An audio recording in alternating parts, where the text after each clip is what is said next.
Okay guys, so here's a bit of a different video. As some of you may know, I've been selling stuff on eBay for probably about the past 4 years. I used to do it a lot, like maybe about 2-3 years ago. But now I kind of just do it every now and then, kind of just to supplement my income.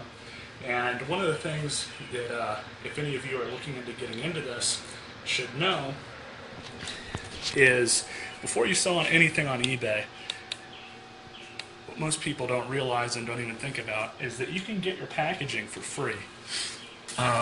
What a lot of people make a mistake when they first start trying to sell is they will literally go and buy cardboard boxes. You don't want to do that because if you go to like a U-Haul or any packaging supply store, this stuff gets very expensive. And if you try and incorporate it into your selling price on eBay, as in, you know, X amount of dollars for shipping, it can really turn a lot of buyers away.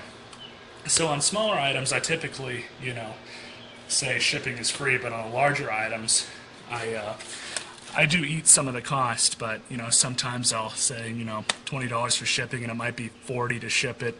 Other times I'll just, you know, give them the whole price. It really depends on what I'm selling. As you guys can see, I've got more smaller boxes back here. The best places to find boxes are behind stores, which is where I've been getting them pretty much since I've been doing eBay. I learned a lot of these tricks from my dad, actually, but, you know, stuff like these long boxes come really in handy when, you know, you're selling an item that can obviously fit within them. As you can see, I've got a couple more in here. I'm just kind of offloading the car, and I figured I'd make a YouTube video about it. Furniture stores are the best places to find big boxes. And one other thing, I can get this going out, because obviously their items are, you know, they're going to be big. But the other good thing about furniture stores is for big items that you're going to ship is they like to provide these as packing materials for their own items when they ship them to the store. Basically, these things prevent the item from getting damaged. They're like, you know, big packing peanuts, I guess you could say. They're not really suitable for smaller items because they don't really absorb much, but if it's big and heavy, they're pretty much perfect for that. Another thing that I like to pick up are these. If you're selling a big square-like item, I wrap them around the sides before I put them in the box, and obviously you can cut them up as well. And yet again, if you were to buy this stuff on your own, as in out of pocket, it gets expensive. The other good thing about finding free boxes is you can find a lot of the kind of oddball sized boxes like this one. It's very thin, but it's very long. No pun intended. And here's another one of those packing materials. Now, if you do this the right way, you can alleviate 90 to 95% of your own personal shipping expenses just getting this stuff for free and looking for it.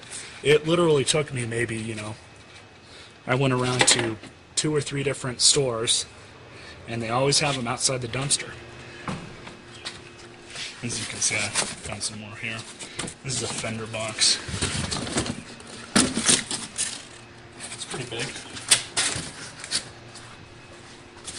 And then some smaller boxes here as well. Sometimes you'll get lucky and they'll have bubble wrap in them, but most of the time I can get the bubble wrap for free from work, out of the dumpsters at work. So, and there it goes.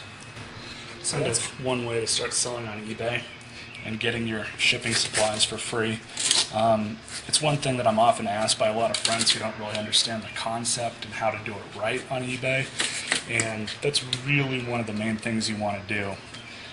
Because as I said before, this stuff, you're expensive for shipping alone, can really start to pile up if you're not doing it right like I am.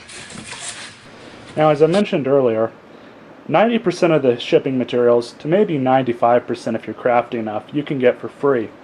There are some things that you will have to end up spending money on depending on what you're selling. And that's these. Now, usually if you buy enough things off of eBay or, you know, any other online retailer, and they send you this stuff in these, you can always reuse them, which is what I do. However, if you start selling things in volume, every now and again you might have to go and buy your own, depending on how many you have on hand. Also, another thing too is packaging tape. This stuff can be very expensive. I found the best place to buy it from would be Costco. You can get it in bulk, and I believe 6 roll packs of it. I don't remember the cost offhand, but it's pretty reasonable. And then I'm sure everybody has a pair of scissors lying around, but if you don't, these are from Harbor Freight. I believe they were free with a coupon, but they normally probably go for about, you know, under $5 easily. They're actually very good scissors. You know, you get what you pay for, but for what they are, they're really sharp. I've been using these for eBay stuff and everything else probably about the past year or two, I think. But yeah, I mean, there's all sorts of ways you can get into selling on eBay, but you want to be smart about it. Don't be discouraged because, you know, you don't really know how to work things out. But, you know, like I said, this is going to be a video series on how to get people into it and how to, you know, sell things easier. Because, you know, for somebody like me, all this kind of stuff is really just second nature to me because I've been doing it so long. And a lot of it I kind of had to learn from myself or learn from other people. But, you know, if you're given the set of tools right then and there to know how to do this stuff, it's very easy to get into and start selling. So that's about it for this video, guys. I hope you all enjoyed it. And leave a comment if you've got one. But other than that, guys, stay classy.